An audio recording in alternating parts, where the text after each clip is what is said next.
A paz do Senhor a todos. Estamos aqui em mais uma aula online da nossa Escola Bíblica Dominical e nós vamos estar hoje meditando na lição número 12 da revista com o tema Milagres de Jesus. O tema da lição hoje é a mulher curvada. Amém? Então, nós vamos fazer aqui uma breve oração apresentando a Deus essa Escola Bíblica Dominical. Para quem tem a revista, que é essa revista aqui, é a página de número 71. Para quem não tem, você já pode ir procurando o texto em Lucas capítulo 13, do versículo 10 até o versículo 17. Nós vamos orar ao Senhor e aí nós vamos fazer a leitura do texto e vamos meditar nessa lição, mais esse ensinamento maravilhoso para nossas vidas. Oremos a Deus. Senhor Deus de graça, de misericórdia e paz, eu te agradeço, Deus, por esse momento na tua presença, Pai. Eu te agradeço, Pai, por mais essa escola bíblica dominical que eu creio que já está alcançando e ainda vai alcançar, meu Deus, centenas de pessoas para a glória do teu santo nome, Deus. Que nós possamos aprender, Senhor, mais e mais contigo. E que não tão somente possamos aprender, Deus, mas que possamos pôr em prática a tua palavra. É assim, Senhor, que eu peço e creio em nome de Jesus. Amém. Então vamos lá. Lição de número 12.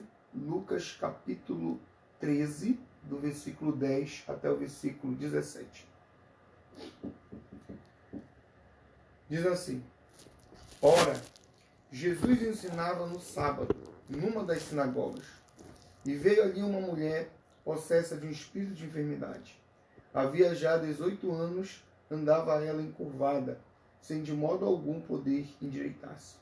Vendo a Jesus, chamou-a e disse: Mulher, estás livre da tua enfermidade.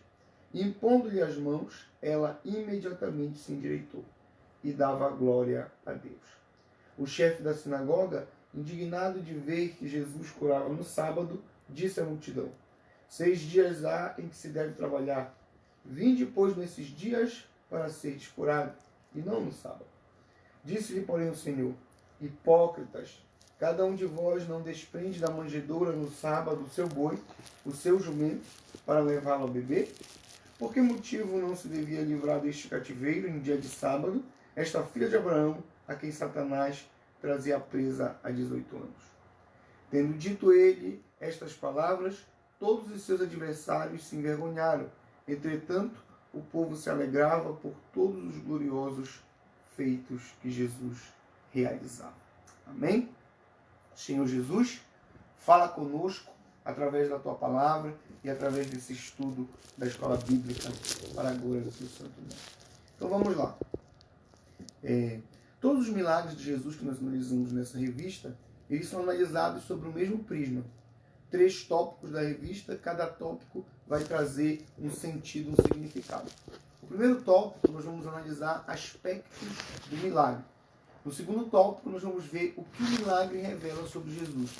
E no terceiro tópico, nós vamos pegar ensinamentos mais diretos, retirados do milagre. Então vamos analisar com cautela. Vamos lá. Primeiramente, aspecto do milagre. Primeiro subtópico, que nós entendemos. Como o texto começa? Lucas capítulo 13, versículo 10. Preste atenção nesse detalhe. Ora, ensinava Jesus no sábado, numa das sinagogas. Então, o primeiro subtópico é: Jesus ensina a palavra. O que Jesus dava mais importância no seu ministério era justamente a pregação. Era justamente o ensino. Jesus ele fez muitos milagres, Jesus expulsou muitos demônios, Jesus operou coisas maravilhosas. Mas em seu ministério, aquilo que tinha mais importância era ensinar a palavra de Deus. E Jesus sempre tomou frente disso. Jesus ensinava a palavra. Então nós hoje, como cristãos, como seguidores de Cristo, nós devemos pegar o exemplo de Jesus e transformar em nossos cultos, em nossos momentos juntos, mesmo nos nossos cultos no lar, dar maior importância para a palavra de Deus. Por quê? Porque a fé, ela vem por ouvir. e ouvir a palavra de Deus. Então nós temos que entender isso e nós temos que aprender com o exemplo de Jesus. Jesus ele começa essa passagem, não só essa, mas muitas passagens ensinando a palavra. E uma das coisas que chamava muito a atenção das pessoas era a autoridade com a qual ele ensinava a palavra. Nós vamos ver, por exemplo, em alguns textos em Marcos, relatos de Jesus curando, de Jesus operando milagre, mas no final dos relatos o texto vai dizer assim: e as pessoas ficavam abismadas ou maravilhadas com a autoridade com a qual ele ensinava a palavra. Perceba que o ensino da palavra ele está na base do ministério de Jesus. E o ensino da palavra deve estar na base do ministério de qualquer um de nós. Se nós somos cristãos, somos discípulos de Jesus, nós temos que conhecer a palavra e nós temos que ensinar a palavra. Vamos para o segundo subtópico. Um culto inesquecível. Impondo-lhe as mãos, ela imediatamente se endireitou e dava glória a Deus. Lucas capítulo 13, versículo 13. Amado, era uma sinagoga, era um culto, e era o principal culto, porque era um culto de sábado. Então, os judeus ali todos reunidos, as pessoas ali todas reunidas, e aquele culto que ocorria todo sábado, naquele sábado foi um culto diferente. Por que ele foi um culto diferente? Primeiro porque o pregador era o melhor pregador de todos, a palavra viva, Jesus Cristo. Segundo porque o pregador, ele tomou conta do culto como um todo, ele tomou conta do ambiente como um todo. Aquele culto ele foi um culto cristocêntrico. Significa o quê? Jesus estava no centro. Jesus era o que havia de mais importante naquele culto. Nós não podemos esquecer e nós não podemos perder isso de vista. Um culto inesquecível é um culto que aponta para Jesus de todas as maneiras. Nós vivemos hoje em um tempo da ciência, nós vivemos hoje em um tempo do conhecimento, um tempo da informação. Eu não quero dizer para você que eu sou contra um pregador se utilizar de psicologia, ou se utilizar de filosofia, ou de conhecimentos antropológicos, ou mesmo de biologia ou genética, como alguns eu já tenho visto utilizar. Não sou contra. Mas tudo isso que vai ser utilizado dentro do culto, dentro de uma pregação, tem que ser acessório. Nós não podemos deixar fugir da Bíblia para ensinar filosofia, ou ensinar psicologia, ou tratar de qualquer área da ciência. Pode ser dito, pode haver referência, sim, mas é acessório. O centro no culto, o centro do culto é Jesus. Nosso culto tem que ser cristocêntrico. Os louvores são direcionados a Jesus. Não podemos deixar que invadam nossos cultos, mesmo dentro do seu lar, você que está fazendo culto no lar, louvores que não engrandecem a Jesus, que na prática nem são louvores. Mas às vezes por serem cantados, por serem compostos por pessoas que estão na linha de louvor ou de cantar o gospel, são entendidos como louvor. Louvor tem que falar de Bíblia, tem que glorificar o Senhor, tem que adorar a Deus. É assim que tem que ser um louvor. Para nós podermos fazer um culto cristocêntrico, o louvor tem que estar direcionado a Deus. A oração tem que estar direcionada a Deus. A palavra tem que estar levando o Evangelho. Aquele culto foi maravilhoso, aquele culto foi inesquecível. Não só para a mulher que foi curada, mas para todas as pessoas que estavam ali. Para o líder da sinagoga, que foi repreendido, certamente ele não estava acostumado a ser repreendido. Mas ali estava um que tinha mais autoridade do que ele, que era Jesus. Ao povo que ouviu Jesus falar do sábado, do dia do descanso, de uma maneira diferente. Que ouviu Jesus dar uma importância melhor ou maior ao cuidado das pessoas. E sobretudo aquela mulher que entrou ali encurvada, que entrou ali de cabeça baixa, depois de 18 anos.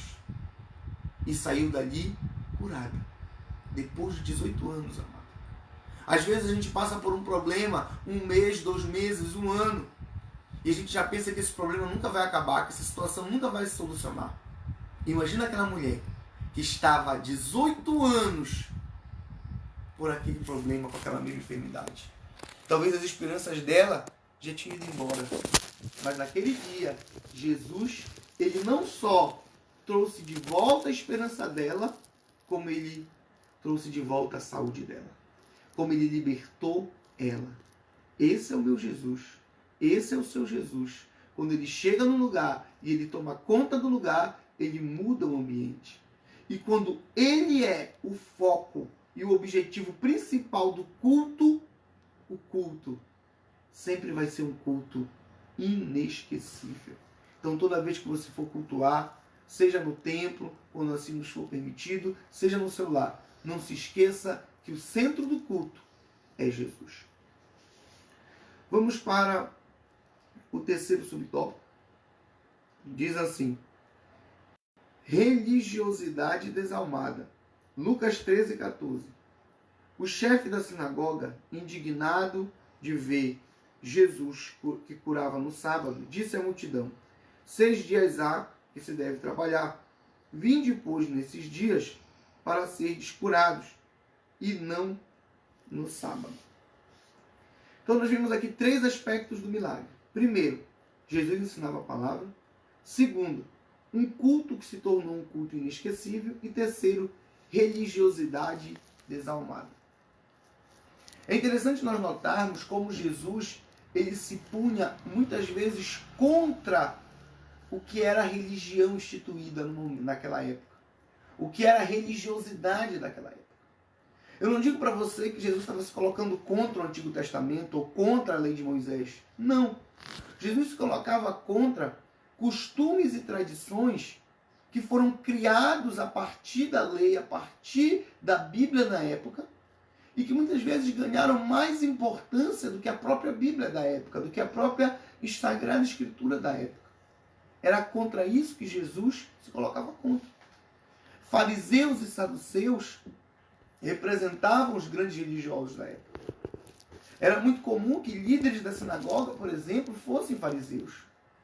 Geralmente no templo, os sacerdotes tinham uma tendência a serem saduceus. Eles mesmos, entre eles, tinham discussões, tinham problemas de viés teológico.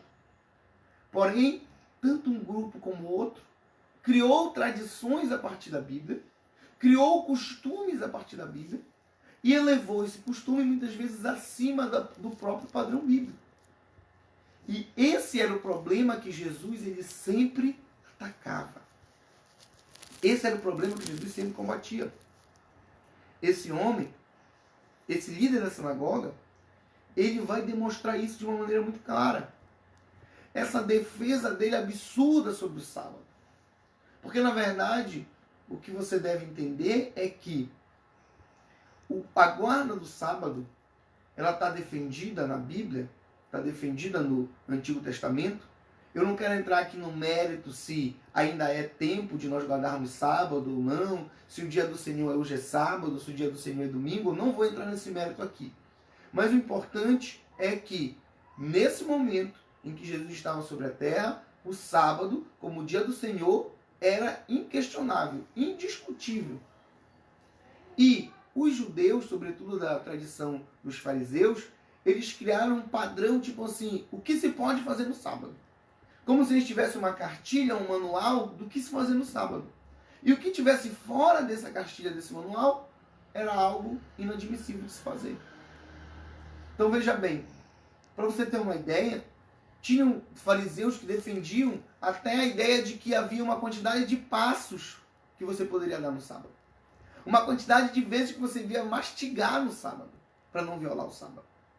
E provavelmente, certamente, não havia na previsão, nas normas, se pessoas poderiam curar ou ser curadas no sábado. Até porque, do período interbíblico, que é do final do Antigo Testamento até a vinda de Jesus, que durou mais ou menos 400 anos, que foi quando os fariseus surgiram e criaram essas normas, não havia, ou não há, pelo menos na Bíblia, relato de milagres. Então essas coisas não foram. Porém, as pessoas não estavam entendendo a essência, o princípio. Nós temos que entender a essência. Nós temos que entender o princípio das coisas. Por que Deus fez isso ou por que Deus fez aquilo.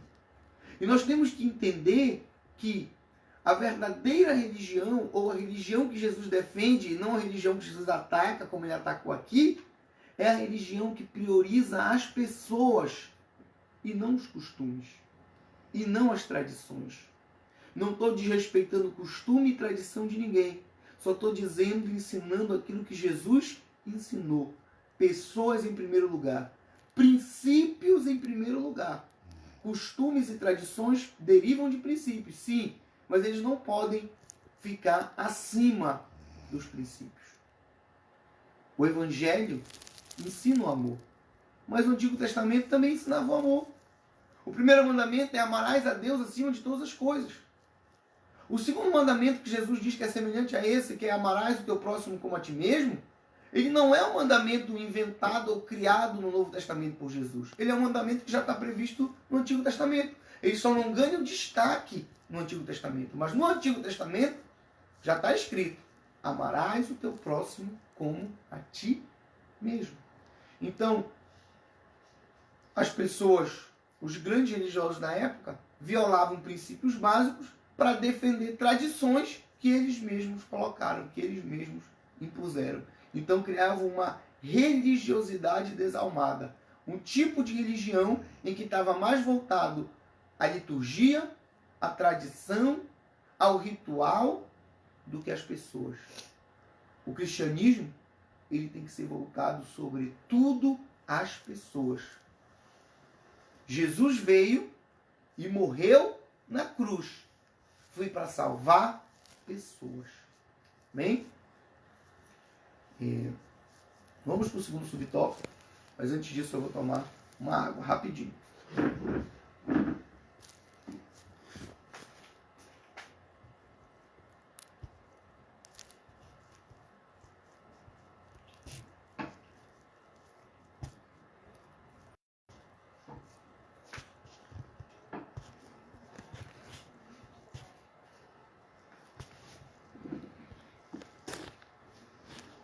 Vamos lá.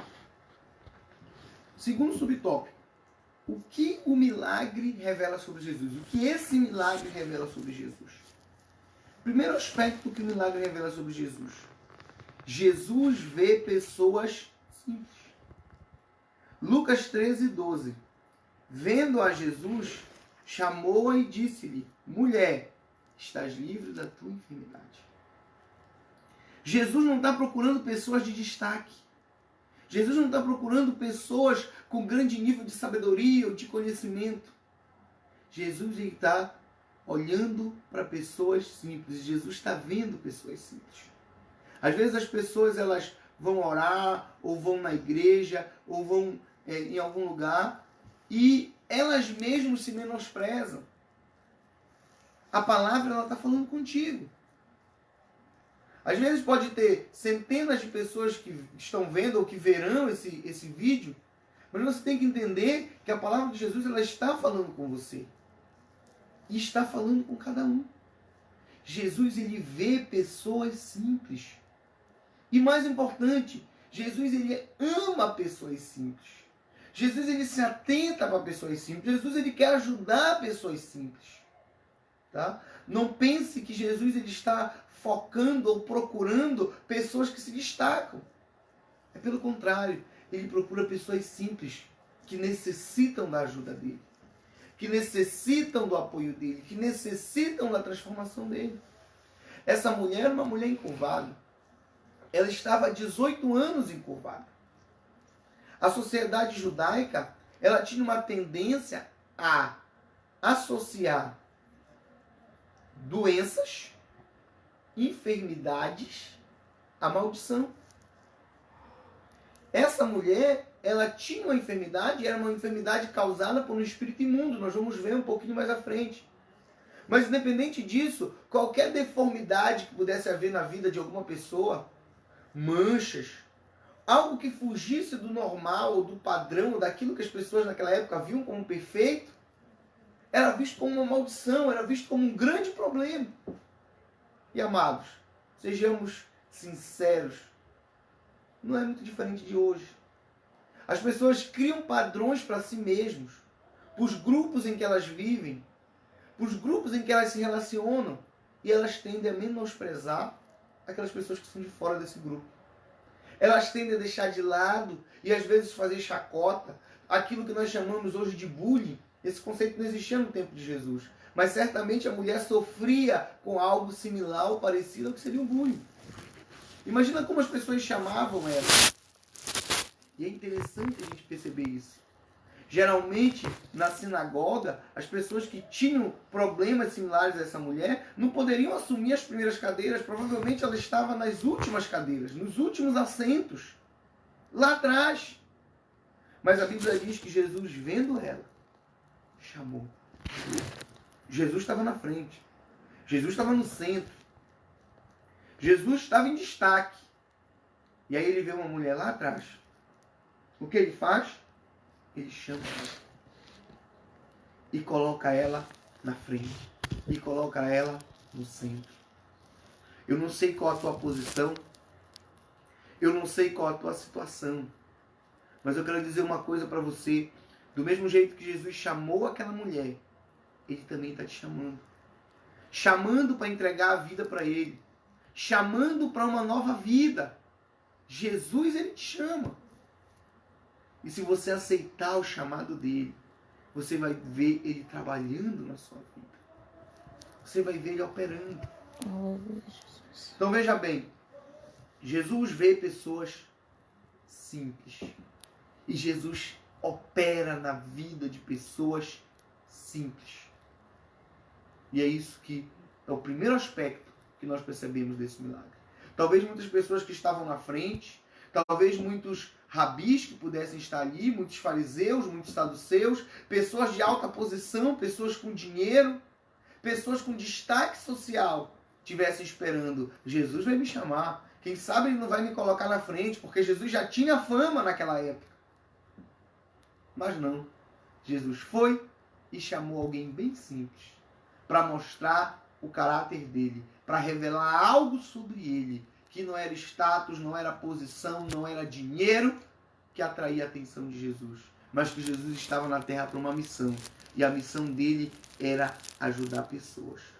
Tá? Eu quero dizer isso para você, não está aqui em nenhum dos tópicos dessa lição, mas é algo importantíssimo de todos vocês saberem. Jesus ele veio na terra para morrer por nós, mas Jesus ele viveu na terra por um período antes de morrer por nós para nos dar exemplo. Jesus viveu na terra para nos dar exemplo. E esse exemplo que ele nos deu aqui, que revelou sobre ele, ele atenta para pessoas simples. Então nós também temos que atentar para pessoas simples e não dar valor para as pessoas que nem a sociedade dá, pelo que elas têm ou pelo que as pessoas acham que elas são.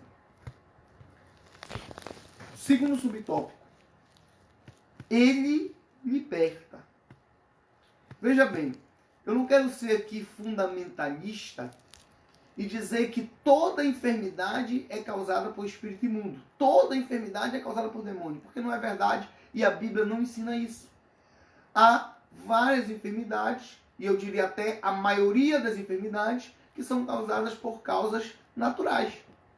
E aí hoje o homem, com muito mais conhecimento do que naquela época, consegue identificar muito mais dessas causas naturais. Porém, ainda que hajam muitas e a maioria das enfermidades sejam causadas por causas naturais, tem origem em causas naturais, há enfermidades, e era o caso daquela mulher, de uma enfermidade causada por algo de origem sobrenatural. É bem certo a gente notar o texto sagrado que diz que ela tinha um espírito de enfermidade, ou seja, um espírito imundo oprimia ela para que ela estivesse e para que ela ficasse doente. E isso nos apresenta o segundo aspecto que o milagre revela sobre Jesus. Sabe o que é? Jesus liberta. Ele liberta. Lá em João capítulo 8, no versículo de número 30, no versículo de número 31, Jesus ele começa a notar que algumas pessoas estão ouvindo o sermão dele e estão crendo no sermão dele. Aí é para essas pessoas que ele direciona no versículo 32. E ele diz assim: e conhecereis a verdade, e a verdade vos libertará. Ou seja, a própria verdade que ele estava pregando, ou seja, ele mesmo era a verdade que liberta. Em João capítulo 14, versículo 6, ele diz: eu sou o caminho, a verdade e a vida. Ninguém vem ao Pai senão por mim. Tudo isso por quê? Porque em João capítulo 3, versículo 16, está escrito: porque Deus amou o mundo de tal maneira que deu o seu Filho unigênito, para que todo aquele que nele crê não pereça, mas tenha vida eterna. Então você percebe que Jesus, ele promove libertação. Jesus liberta aquela mulher. Ele manda para fora, ele expulsa aquele demônio. E ele age naquela vida. Jesus, ele liberta. Jesus, ele libertou e ele ainda liberta. O segundo aspecto que nós percebemos sobre esse milagre é esse. Um Jesus que liberta, um Jesus que transforma. Mas presta bastante atenção. Jesus não começou impondo mãos. Jesus não começou repreendendo espíritos. Jesus começou como? Ensinando a palavra. Porque para que as pessoas verdadeiramente sejam libertas, é necessário que elas recebam a palavra. Para que elas tenham mudança de atitudes, mudança de comportamentos. Para não acontecer aquilo que o próprio Jesus falou. Jesus disse assim, ó, o espírito mau, quando ele sai do homem, ele vai procurar para si outro lugar. Não encontrando, ele diz, para a mesma casa eu irei voltar. E a encontrando varrida e adornada, com outros 7 se faz hospedeiro. E o último estado daquele homem será pior do que o primeiro. O que significa isso? Alguém, quando é liberto de espírito imundo, o espírito imundo sai da pessoa. Mas essa pessoa ela tem que passar por um processo de transformação de vida. Receber o Evangelho, receber Jesus, mudar suas atitudes, mudar suas ações, ser uma nova criatura. Porque senão esse espírito imundo que saiu, ele vai voltar. E se ele perceber que o ambiente é propício para ele, ele vai voltar com mais 7. Por que ele vai voltar com mais 7? Porque ele percebeu que da primeira vez ele sozinho foi mandado embora. Então quem sabe com mais 7 ele vai conseguir permanecer naquela vida. Então por isso Jesus diz, o último estado será pior do que o primeiro. É por isso que a obra de libertação que Jesus promove e a maneira como nós devemos levar a libertação de Jesus às pessoas é assim, que nem Jesus fez. Primeiro você prega a palavra. Primeiro você ensina a palavra. Primeiro você mostra esse Deus, esse Jesus maravilhoso. Depois você repreende, expulsa o mal. Para que o mal saia e para que essas pessoas já tenham base, já tenham raiz, já conheçam a verdade na qual elas devem se alicerçar, para que o mal que saiu não volte. Ou, se voltar, mas que não encontre mais morada, não encontre habitação.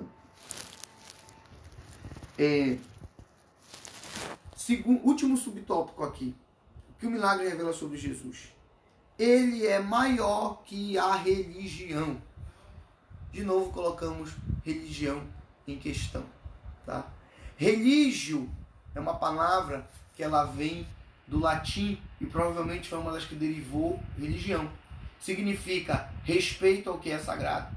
Religare é uma palavra que também vem do latim e que talvez tenha também sido uma das raízes para a nossa palavra religião. E ela significa laço ou firmeza, ou juntar com firmeza. Algumas pessoas entendem que religare significa ligar o homem a Deus. Religião é o que liga o homem a Deus. O problema é que, nesse conceito, as pessoas acabam perdendo aquilo que é essencial no cristianismo. Tá? Porque tudo bem, respeitar as coisas sagradas está certo, está certo. Conectar o homem ou a mulher com Deus está correto, está correto. Só que você não pode esquecer que, para que você esteja conectado com Deus, você tem que obedecer a palavra de Deus. E para que você obedeça a palavra de Deus, você não pode menosprezar as pessoas. O grande problema da religiosidade daquela época era que esses homens religiosos, esses fariseus, esses saduceus, esses doutores da lei, eles estavam se importando tanto com as coisas sagradas, ou com os rituais sagrados, ou com as tradições sagradas. E supostamente tinham uma devoção tão grande a Deus, que esqueciam das pessoas. Ao ponto de que eles achavam errado alguém ser curado no sábado, porque no manual de instruções dele lá, não havia cura no sábado. Então, nós percebemos aqui que Jesus ele chega e ele se coloca numa posição. E a posição que ele se coloca é maior do que a religião. Chamo a atenção para vocês que ao longo do Evangelho existem pelo menos 7 milagres que Jesus realiza exatamente no sábado. Em alguns deles nós vemos, e na maioria deles, os judeus, os fariseus, repreendem Jesus por causa disso. E é interessante você notar que mesmo naqueles em que não há uma repreensão clara, o evangelista faz questão de dizer que foi no sábado, para mostrar que havia o quê? Uma confrontação com a religiosidade da época. Entenda isso. Fora esse milagre aqui que aconteceu no sábado, eu vou citar para vocês pelo menos mais 3. Em Marcos 1, Jesus expulsa o demônio de um homem e esse homem cai possesso na sinagoga em um sábado. Em Marcos 3, e também está relatado em Lucas 6, Jesus, ele chama um homem que tem uma mão mirrada, também, como ele fez com essa mulher aqui, encurvada, para o meio da sinagoga, e ele cura o homem com a mão mirrada no sábado. Em João, capítulo número 5, há um homem diante do tanque de Betesda. É interessante você notar que ali em Jerusalém, onde ficava o tanque de Betesda, havia o templo. E Jesus, quando esteve em Jerusalém, ele poderia ir para o templo, poderia. Jesus era reconhecido como rabi, como mestre. Ele tinha posição e destaque para ocupar no templo. Ele poderia pregar no templo, por exemplo, em algum lugar do templo, como os apóstolos fizeram mais à frente. Mas ele não escolhe o templo. Ele escolhe o tanque de Betesda. Ele não escolhe o lugar onde tem as pessoas com posição, os mais sábios, os mais destacados, os príncipes, os nobres. Ele escolhe o tanque de Betesda, o alpendre dos enfermos, onde estão as pessoas mais necessitadas. Jesus quer estar junto de pessoas necessitadas. O verdadeiro cristão, o verdadeiro discípulo de Jesus, ele não está procurando pessoas que se destaquem, ele está procurando pessoas necessitadas para ajudar, para dar uma palavra. Eu não quero dizer aqui que pessoas necessitadas sejam apenas pessoas desprovidas de bens materiais. Não é isso que eu quero dizer. Porque muitas vezes pessoas com muitos bens materiais, mas espiritualmente são pessoas necessitadas. O importante é, Jesus ele foi, em João 5, até o tanque de Betesda. E lá ele curou um homem enfermo, um homem coxo, que já estava há décadas coxo. E sabe que dia era? Sábado. E ele falou para aquele homem, depois que aquele homem foi curado, toma o teu leito e anda. O homem tomou o leito, tomou a cama e começou a andar. O homem andou um pouquinho, alguém viu ele levando a cama e disse assim, ei, hoje é sábado. Por que ele está carregando a cama? Tu não sabe que é proibido carregar a cama no dia de sábado? Aí ele disse assim, ó, aquele que me disse, levanta e anda, ele também disse, toma o teu leito. Ou seja, ele está dizendo assim, vocês são religiosos, vocês defendem isso, mas nunca me ajudaram. Aquele que me ajudou e solucionou meu problema mandou eu fazer isso, então eu estou fazendo.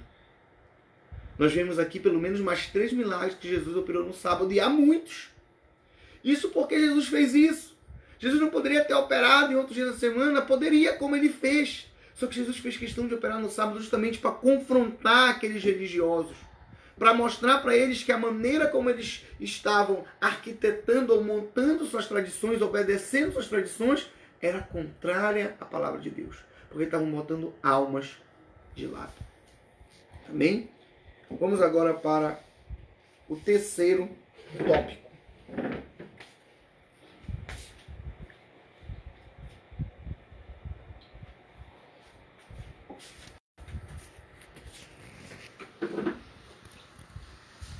Vamos lá. Terceiro tópico. Nós temos aqui, no terceiro tópico, ensinamentos diretos retirados do texto. Claro que tudo que nós já vimos aqui se traduziu em ensinamentos para nós. Mas nós vamos ver aqui ensinamentos diretos, ou seja, o que Jesus ensinou literalmente para as pessoas naquela hora. Qual é a intenção de Jesus? E de certa maneira, nós também vamos aprender com esses mesmos ensinamentos. Vamos lá. Em primeiro lugar, hipocrisia não é aceita. Disse-lhe Jesus, hipócritas, cada um de vós não desprende da manjedoura no sábado o seu boi e o seu jumento para levar a beber? Veja que Jesus começa com a palavra hipócritas. Hipocrisia significa falsidade, significa dissimulação. Hipocrisia é um termo que vem do grego, que faz referência ao papel que alguém poderia desempenhar em uma peça teatral. Nada contra o teatro, nada contra os atores ou as atrizes. Porém, o que se demonstra aqui? O papel que a pessoa desempenha numa peça teatral não é o que a pessoa vive na vida normal e cotidiana dela. Então, o hipócrita, muitas vezes, ele dissimula, ele é falso, ele apresenta para os outros algo que ele de fato não é. E Jesus, ele vai condenar, ele vai atacar a hipocrisia. Veja bem que o chefe da sinagoga, o líder, o grande religioso, ele trata Jesus com grande hipocrisia. Por quê? Ele vê a mulher indo ao meio. Ele vê quem chamou a mulher? Jesus. Quem curou a mulher? Jesus. Sem Jesus, nada ali teria acontecido. Então, quem aquele homem deveria repreender, se é que ele queria repreender? Jesus. Mas olha a hipocrisia dele. Você pode ler o texto. Ele vira para a multidão e ele diz: vocês têm 6 dias na semana para ser curado. Então não venham ser curados no sábado. Essa repreensão, na verdade, não era para a multidão. Porque a multidão em si não podia curar. A multidão em si não podia decidir como seria curado, porque a unção, o poder de curar vinha de Jesus. E quem mandou a mulher ir lá na frente foi Jesus. Então, essa repreensão não era para a multidão, era para Jesus. Só que ele não teve coragem de falar para Jesus. Então o que ele fez? Falou para a multidão. Porém, como você sabe pelo texto, Jesus estava lá. Então Jesus estava ouvindo aquilo que o homem estava dizendo. Hipocrisia. A hipocrisia hoje ela ganha uma cara diferente em nossos dias. Seria mais ou menos o que nós podemos dizer ou chamar de indireta. O que foi que aquele homem, aquele chefe da sinagoga fez? Deu uma indireta para Jesus. A multidão, mas na verdade ele não queria repreender a multidão. Ele queria repreender quem? Jesus. Então ele deu uma indireta para Jesus. Infelizmente, nós vemos isso acontecendo muito hoje em dia, principalmente porque as redes sociais possibilitam isso de uma maneira diferente. Alguém fala alguma coisa ou diz alguma coisa que você não gosta, ou que você acha que não é adequado. Mas às vezes você não tem argumento ou não tem coragem de chegar a uma pessoa e dizer: olha, amigo, amiga, não é assim, é dessa maneira, ou por favor, não me trate dessa forma. Aí o que a pessoa faz? Pega, bota um status no WhatsApp ou bota uma mensagem no Facebook e lança uma indireta aí para qualquer um que quiser ver. E se a pessoa que tratou ela mal ou que ela acha que destratou estiver vendo, melhor ainda. Ou geralmente essa é a intenção. O que é isso? Indireta. O que é isso? Isso é o que Jesus condenou como hipocrisia. Porque quando ele diz isso, ele não se refere só ao chefe da sinagoga. Por que Jesus diz hipócritas e não vira para aquele homem e chama só ele de hipócrita? É porque aquilo que o homem estava ensinando, que o chefe da sinagoga estava ensinando, várias pessoas ali também acreditavam naquela maneira. Também haviam pessoas no mesmo pensamento do chefe da sinagoga. Então Jesus vai logo e repreende todo mundo. Hipocrisia é um problema. Olha a hipocrisia do homem. Ele guardava a lei tanto que ele era contra a própria lei. Porque a lei ensina a amar. A lei ensina a ajudar o próximo. O hipócrita, ele julga o erro dos outros, mas ignora os seus. Isso é hipocrisia.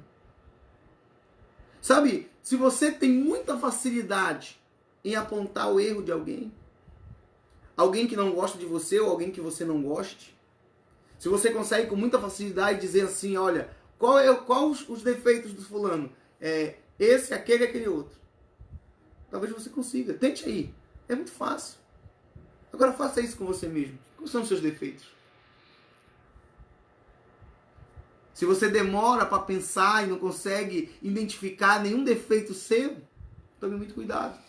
É um grande risco de você cair nessa mesma situação do chefe da sinagoga. E cair em hipocrisia, em ser hipócrita. Tomemos muito cuidado com isso. Quando a Bíblia fala em inveja, quando a Bíblia fala em hipocrisia, quando a Bíblia fala em falsidade, está falando com pessoas que são sujeitas a erro, a falha. E Jesus ensina para corrigir. Jesus chamou aquelas pessoas de hipócritas, sabe por quê? Porque muitas vezes o hipócrita, ou na verdade quase sempre, ele nunca se considera hipócrita. Ele acha que ele está certo na sua razão. Aponta os erros dos outros e não vê os seus. Mas acha que está certo. Então Jesus teve que ser claro e dizer para eles assim, isso daí é hipocrisia. Continuando. Cuidado com as prioridades. Olha o que Jesus vai dizer. A lei de Moisés, o Antigo Testamento, ele vai tratar a respeito disso. Não se pode carregar coisas no dia de sábado. Nem mesmo os animais. Ou seja, de certa maneira, até os animais guardavam o sábado.